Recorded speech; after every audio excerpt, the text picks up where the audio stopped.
And to the Vatican, 115 Catholic cardinals will begin deliberations to elect a new vote. They will vote, a new pope. Pope, indeed.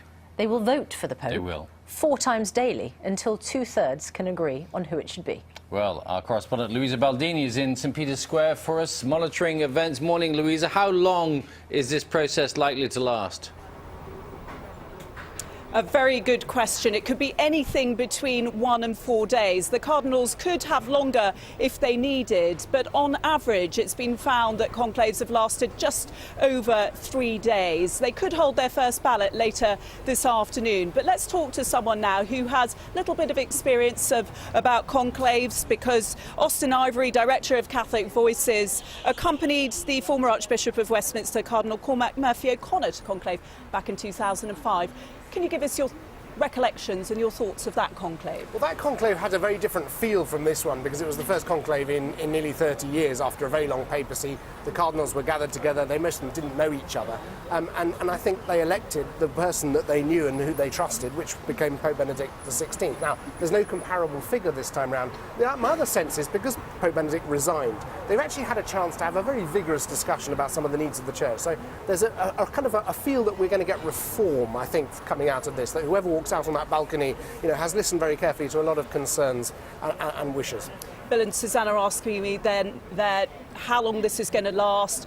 What are your thoughts? Because originally the word was it's going to be a long conclave, the field is so wide open, but actually I've been hearing down on the ground that the cardinals have had all their discussions, they've sized each other out, and it actually could be quite fast. I think, they got to a point last week where they said, look, we've discussed enough, we've got the information we need, now we want to vote. So I think they do actually have a clear idea about who they're going to vote for. But as you say, the field is very open. I mean, we're talking about probably at least half a dozen serious candidates who will attract votes on the first ballot tonight. The papabili, the so-called then papabili, exactly. Now, the interesting thing about them is that most of them actually are from outside Europe, which again, gives the whole thing a very different feel. But the conclave process is designed to bring, to get that 2/3 majority. So they'll start off with quite a few different candidates, and then they will be voting 4 times every day. It's quite intensive, and they'll be having discussions about how they can get to that 2/3 majority. It's not going to be a short conclave. Most short conclaves will be over in 4 ballots.